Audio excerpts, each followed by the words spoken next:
ఆంధ్రప్రదేశ్ రాజకీయాల్లో ఇప్పుడు మళ్ళీ రాజధాని అంశం హాట్ టాపిక్గా అయింది. మాజీ ముఖ్యమంత్రి వైఎస్ఆర్సీపీ పార్టీ అధినేత జగన్మోహన్ రెడ్డి గారు ఇటీవల మావిగన్ పేరుతో రాజధాని ప్లాన్ బిని ప్రకటన చేసిన తర్వాత కూటమి నాయకుల నుంచి పెద్ద ఎత్తున విమర్శలు వస్తున్నాయి. అసలు జగన్ చెప్పింది తప్ప, ఆయన ఏ కోణంలో ఈ మాటలు అంటున్నారు? అమరావతి నగరం కోసం లక్షల కోట్లు ఖర్చు చేయడం అసలు నిజంగా సాధ్యమయ్యే పనేనా? ఇదిగో ఈ వీడియోలో మనం క్లియర్గా ప్రాక్టికల్గా చూసే ప్రయత్నం చేద్దాం. వైఎస్ జగన్మోహన్ రెడ్డి గారు ఎప్పుడు ఏది చెప్పినా కూడా ఆయన పైన అవుతారు. మొదట ఈయనేంటి ఇలా చెప్తున్నారు అనుకుంటారు, కానీ వాస్తవం ఏంటంటే మెల్లిగా ఆయన చెప్పిందే మన ముందుకు వచ్చి కనబడుతుంది. ఇది ఈసారే కాదు, చాలా సందర్భాల్లో కూడా అయింది. ముందుగా ఒక 2 ఉదాహరణలు మీ ముందు ఉంచుతాం. కరోనా వచ్చిన కొత్త కాలంలో, అంటే కరోనా కష్టకాలంలో, కరోనా మొదట్లో జగన్మోహన్ రెడ్డి గారు పారాసెటమాల్ వేసుకుంటే పోతుందని, కరోనాతో ఇక మనందరం కూడా సహజీవనం చెయ్యాలి అని అన్నప్పుడు అందరూ షాక్ అయ్యారు. నిజంగా ఈ మనిషి ఏంది ఇలా మాట్లాడుతున్నారు అని టీడీపీ వాళ్ళైతే ఇక దొరికింద్రా భయ్య అని అందుకున్నారు. సోషల్ మీడియాలో కొన్ని లక్షల మీమ్స్ జగన్మోహన్ రెడ్డి గారు అన్న ఆ కరోనాతో సహజీవనం అనే పదాన్ని హైలైట్ చేస్తూ విచ్చలవిడిగా కూటమి, తెలుగుదేశం పార్టీ, జనసేన రెచ్చిపోయినప్పుడు ప్రత్యర్థి పార్టీలు ఆయన విపరీతంగా హేళన చేశాయి. కానీ కట్ చేస్తే ఏం జరిగింది? 6 నెలలు తిరిగేసరికి ప్రపంచమంతా అదే పరిస్థితి ఎదుర్కొనే పరిస్థితికి వచ్చింది. పారాసెటమాలే ఆయుధమైంది. అందరూ కరోనాతో సహజీవనమే చేశారు. అంటే అందరికీ కరోనా వచ్చిపోతే కానీ అమ్మయ్య అనుకునే పరిస్థితి లేదు ఆ రోజున. అంటే ఆయన ఆ రోజు చెప్పింది అప్పటికి నువ్వు తెప్పించిన ఒక ప్రాక్టికల్ వాస్తవం. ఆ ప్రాక్టికల్ వాస్తవం మనం అర్థం చేసుకోవడానికి, మనం జీర్ణించుకోవడానికి, నిజ జీవితంలో ఇంప్లిమెంట్ అయ్యేదానికి కాస్త సమయం పట్టింది. కానీ అల్టిమేట్గా ఆయన చెప్పిందే జరిగింది. ఇప్పుడు రాజధాని విషయంలో కూడా ఆయన అదే ప్రాక్టికల్ కోణాన్ని చూపిస్తున్నారు. మొదట ఆయన 3 రాజధానులు అన్నది కూడా ఇందుకే. ఆంధ్రప్రదేశ్ అనేది మళ్ళీ జీవితంలో ఏపీకి, ఆంధ్రప్రదేశ్లో ఇబ్బంది రాకూడదు. అన్ని ప్రాంతీయ పార్టీకి సంబంధించి అంత రాష్ట్రంలో ఉన్న అన్ని నియోజకవర్గాలు, అన్ని క్లస్టర్స్ అన్నిటికీ మేలు జరిగేలా మళ్ళీ రాయలసీమ, ఉత్తరాంధ్ర, కోస్తాంధ్ర, గుంటూరు, విజయవాడ అన్నిటికీ ఏ దానికి ఇబ్బంది రాకుండా ఆయన 3 రాజధానుల ప్లాన్ ఏగా అమలు చేశారు. తర్వాత ఆయన ఇప్పుడేమో ప్లాన్ బి అని చెప్పారు, అది వేరే విషయం. ఇప్పుడు అమరావతి విషయానికి వస్తే అమరావతి గురించి మాట్లాడుకుందాం. అమరావతి అనేది కేవలం ఒక రాజధాని కాదు, అదొక కొత్త నగరం. ఇక్కడ వైఎస్ఆర్సీపీ పార్టీ అమరావతిని రాజధానిగా వాళ్ళు కూడా ఒప్పుకుంటున్నారు. కానీ కొత్త నగరానికి మాత్రం శ్రీకారం చుట్టే అంత అవసరం లేదంటున్నారు. అంటే రాజధానిగా అమరావతి ఉంటుంది, కానీ ఆ అమరావతిలోనే కొన్ని లక్షల కోట్లు పెట్టి అక్కడే కొత్త నగరాన్ని నేను సృష్టిస్తాను, హైదరాబాద్ లాగా, చెన్నై లాగా, బెంగళూరు లాగా అంటేనే చీల్చి చెండాడుతాము అంటున్నారు. ప్రభుత్వం చెబుతున్న లెక్కల ప్రకారం అమరావతి నిర్మించాలంటే దాదాపు 2 లక్షల కోట్లు అవసరం పడుతుందట. అంటే ప్రతి ఏటా ధరలు పెరుగుదల, ఎస్కలేషన్ అనేది ఉంటుంది. అంటే పెరుగుతుంటాయి. ఈరోజు ఉన్న ధరలు రేపు ఉండవు, రేపు ఉన్న ధరలు ఎల్లుండి ఉండవు. ప్రతి ఏటా ఇలా ధరలు పెరుగుతున్న అప్పుడు మరో 10 ఏళ్లలో, అంటే రాబోయే 10 ఇయర్స్లో దాదాపు 2 లక్షల కోట్లు కాస్త 3 లక్షల కోట్లు, 4 లక్షల కోట్లు, 5 లక్షల కోట్ల వరకు చేరినా ఆశ్చర్యం లేదు. ఇలా లక్షల కోట్లు పెరుగుతున్నప్పుడు ఆదాయ పరిస్థితి అంతంత మంత్రంగా ఉండి పడిపోతున్నప్పుడు, అప్పుల మీద రాష్ట్రం ముందుకు నెడుతున్న తరుణంలో మనం కొత్త నగరంగా ఈ అమరావతి రాజధాని కొత్త నగరం సృష్టించడం చాలా కష్టతరం. పైసలన్నీ కూడా నీళ్ళల్లో పోసిన మాదిరే అవుతుంది తప్ప యూటిలైజ్ అయ్యే పరిస్థితి ఉండదు. ఇది జగన్మోహన్ రెడ్డి గారి నుంచి వస్తున్న బలమైన వాదన. ఇక మనం దేశంలో, భారతదేశంలో కొత్తగా ఏర్పడిన జార్ఖండ్, రాంచీ కావచ్చు, ఛత్తీస్గఢ్, రాంపూర్ కావచ్చు, ఉత్తరాఖండ్, దెహ్రాడూన్ వంటి రాష్ట్రాలు తమ రాజధానుల కోసం పెట్టిన ఖర్చులు చూస్తే నిజంగా ఆశ్చర్యం కలుగుతుంది. వాళ్ళు కొత్తగా ఏర్పడిన తర్వాత ఆయా రాష్ట్రాల్లో వాళ్ళు ఒక రాజధాని ఏర్పాటు చేసుకుని వాళ్ళు పెట్టిన బడ్జెట్ 5 నుంచి 6 వేల కోట్లు మాత్రమే. అంటే ఒక 6-7 వేల కోట్లతోనే వాళ్ళు ఫినిష్ చేశారు.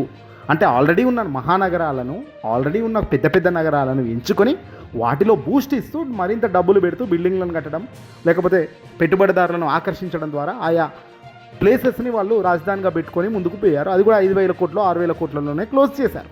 మరి వేరే ఆంధ్రప్రదేశ్ ఏమో ఇక్కడ ఆర్థికంగా ఇబ్బందులు ఉన్న రాష్ట్రం. మొదట విడిపోయిన రాష్ట్రం తెలంగాణ నుంచి ఒకటైతే ఆర్థిక ఇబ్బందుల్లో ఉన్న రాష్ట్రం. ఒక నగరం కోసం 2 లక్షల కోట్లు ఖర్చు పెట్టడం అంటే ఎంతవరకు సమంజసం? ఇది ఆలోచించాల్సిన విషయం. జగన్ చెప్పాడు తప్పు, చంద్రబాబు చెప్పాడు కరెక్ట్, లేదా చంద్రబాబు చెప్పాడు తప్పు, జగన్ చెప్పాడు కరెక్ట్ అన్న పాయింట్లను పక్కన పెడితే, జగన్, చంద్రబాబు అన్న ఇద్దరి మనుషులను కూడా కాసేపు పక్కన పెట్టి ఆలోచిస్తే, వ్యక్తిగత బుర్రలతో, వ్యక్తిగత మేధాశక్తితో, వ్యక్తిగత ఆలోచన విధానంతో కనుక ఆలోచిస్తే నిజంగా ఒక రాష్ట్రానికి రాజధాని అనేది ఎక్కడైనా ఉండొచ్చు. అది అమరావతి, విశాఖపట్నమా, విజయవాడనా పక్కన పెడితే కొత్త నగరానికి కావాల్సిన వసతులను అన్నిటినీ నేను కొత్తగా ప్రిపేర్ చేస్తానంటేనే మొదటికే మోసం వస్తుంది అంటున్నారు ఇక్కడ జగన్మోహన్ రెడ్డి గారు. రాజధాని అమరావతిగా ఉండొచ్చు, కానీ రాజధాని కన్నా వేగంగా అభివృద్ధి చెందే వాటివి ఆల్రెడీ నగరాలుగా ఉన్న వాటిని ప్రోత్సహించి వాటిలో డబ్బులు పెట్టి అక్కడ బిల్డింగ్లను పెట్టగలిగితే ఆ భూములకు అమాంతం విలువలు వస్తాయి. ఆటోమేటిక్గా రాజధానిలాగా ఏర్పడుతుంది. మహారాజధాని కావాలి. హైదరాబాద్ను పోల్చుతూ చంద్రబాబు నాయుడు పదే పదే తాను ఒక్కడి వల్లే హైదరాబాద్ డెవలప్ అయినట్టుగా, తను ఒక్కడు నిలబడ్డ తీరు వల్లే హైదరాబాద్ ఈరోజు ఏకంగా అగ్రస్థానంలో ఉన్నట్టుగా మాట్లాడుతున్న మాటలకు నిజంగా అర్థాలు ఉన్నాయా? అధికారంలో ఉన్నది చంద్రబాబు ఏ కాలంలో? 2004, 2014 లోపు ఆయన 2004 అంటే 20 ఏళ్ల క్రితం, ఆయన 22 ఏళ్ల క్రితం అధికారంలో ఉన్నాడు తెలంగాణ రాష్ట్రం, ఉమ్మడి రాష్ట్రంలో. ఆ తర్వాత 10 ఏళ్ళు కాంగ్రెస్, ఆ తర్వాత 10 ఏళ్ళు బీఆర్ఎస్, అంటే దాదాపు 20 సంవత్సరాలు. ఈ 20 సంవత్సరాలు రూలింగ్ చేసిన పార్టీలకు ఏం వాళ్ళు చేసింది ఏమీ లేదా? ఈ చంద్రబాబు అనే వ్యక్తి కేవలం 5 ఏళ్ళు 6 ఏళ్ళు ఉన్న అధికారంలో ఉన్న వ్యక్తి చేసి మొత్తం అభివృద్ధి చేసి పెట్టారా? ఈ మాటలో వ్యత్యాసం ఉందా? 20 ఏళ్ల క్రితం తాను ఏదో చేసినాడంటే ఈరోజు దానివల్ల లక్షల కోట్లు వస్తున్నాయని చెప్పడం వెనుక ఉన్న ఉద్దేశం ఏమిటి? కేవలం హైదరాబాద్ క్రెడిట్ని వాడుకుంటూ ముఖ్యమంత్రి చంద్రబాబు నాయుడు గారు ఎప్పుడూ ఒక మాట చెప్తుంటారు, నేను హైదరాబాద్ నిర్మించాను, అది ఇప్పుడు లక్షల కోట్లు తెస్తుంది, అమరావతిని కూడా అలాగే చేస్తానని చేస్తుంది. కానీ వాస్తవాలు ఏంటి? హైదరాబాద్కు 400 ఏళ్ల చరిత్ర ఉన్న మాట నిజం కాదా? చంద్రబాబు గారు ముఖ్యమంత్రి కావడానికి ముందే అక్కడ ఎయిర్పోర్ట్ ఉన్న విషయం వాస్తవం కాదా? రైల్వే స్టేషన్ ఉంది, వాస్తవం కాదా? నిజాం కాలం నాటి పరిశ్రమలు ఉన్నాయి, వాస్తవం కాదా? కేవలం ఐటీ రంగాన్ని మాత్రం ఆయన ప్రమోట్ చేసిన విషయం, అది కూడా గొప్ప విషయమే. కానీ హైదరాబాద్ ఆదాయం అంతా తన వల్లే వచ్చిందనడం ఎంతవరకు కరెక్ట్? బెంగళూరు అభివృద్ధికి ఎస్ఎంఏ కృష్ణ, చెన్నైకి జయలలిత లేదా కరుణానిధి తామే కట్టామని ఎప్పుడైనా చెప్పుకోలేదు. కానీ ఇక్కడ హైదరాబాద్ ఆదాయాన్ని చూపిస్తూ అమరావతిలో కూడా ఇలాగే జరుగుతుందని చెప్పడం ప్రజలను ఒక రకమైన భ్రమలోకి నెట్టడము, భ్రమలో ఉంచడమే.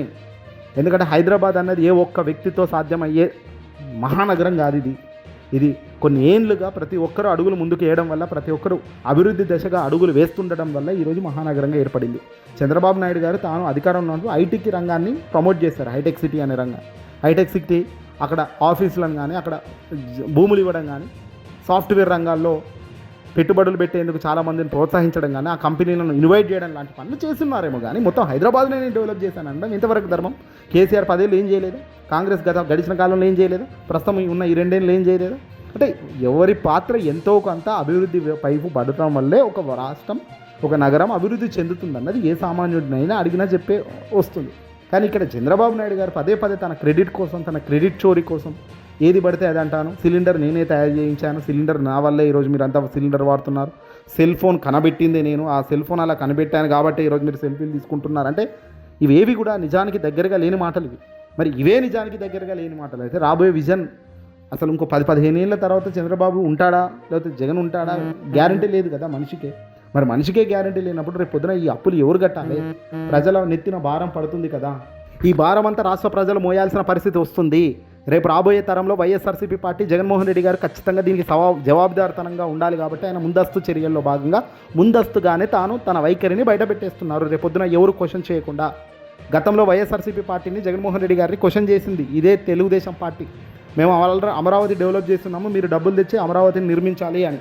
కానీ ఈరోజు అదే అమరావతికి సంబంధించి నేను అమరావతిలో పెట్టుబడి పెట్టాను, దాన్ని ముందుకు తీసుకుపోను. ఎందుకంటే దాంట్లో ఎంత ముందుకు తీసుకుపోయి ఎన్ని లక్షల కోట్లు పెట్టినా అది ఇప్పట్లో డెవలప్ అయ్యే పరిస్థితి లేదు. కాబట్టి నేను మా విగన్తో ముందుకు పోతానని జగన్ సంచలన ప్రకటన చేశారు.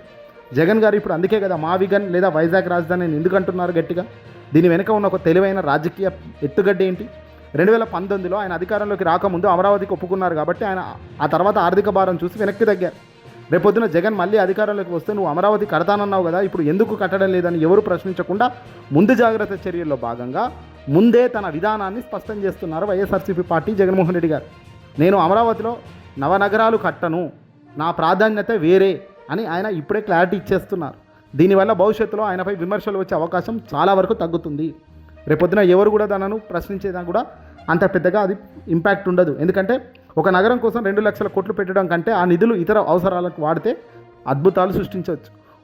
ఒకటి పోలవరం, మనం కేంద్ర నిధులు కోసం అడుక్కుంటున్నాం.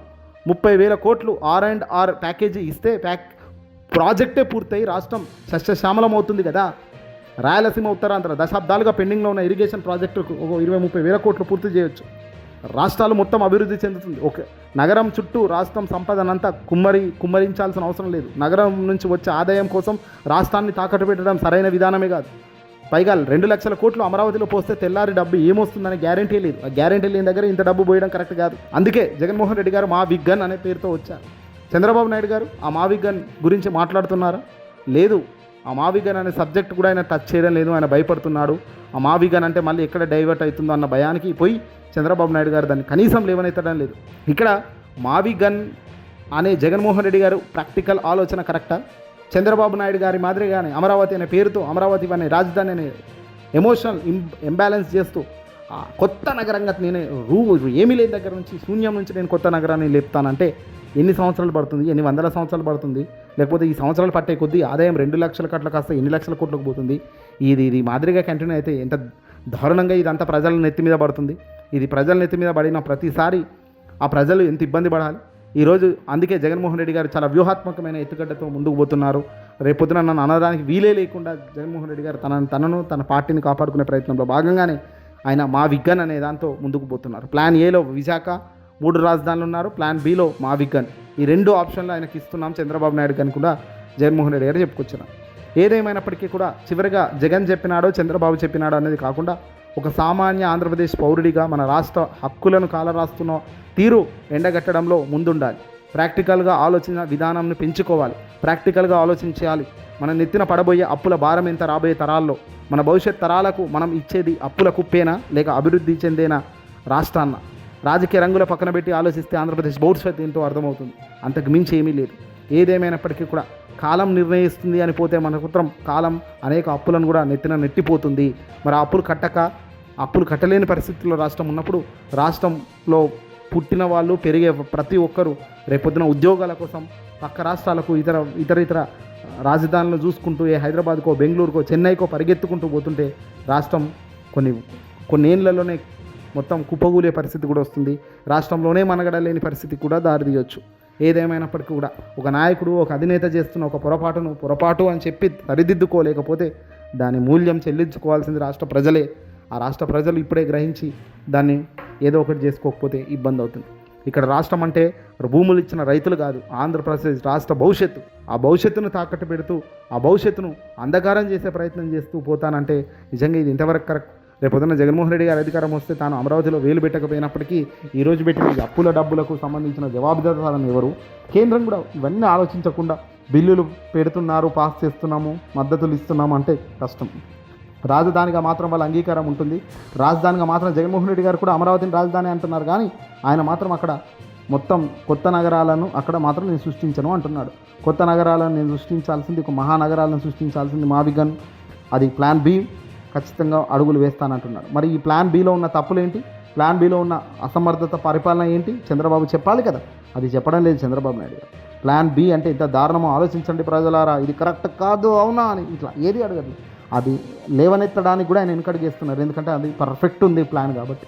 ఏదేమైనా నీ టైం కోసం, నీ ఆర్థిక స్వేచ్ఛ కోసం నువ్వు చేస్తున్న ఈ ప్రతి అడుగు రాబోయే తరాలు అనుభవించాల్సిన ఆర్థిక భారం అవుతుంది తప్ప మరొకటి కాదు అనేదే చాలామంది నిపుణుల నుంచి హెచ్చరిస్తున్న వార్నింగ్.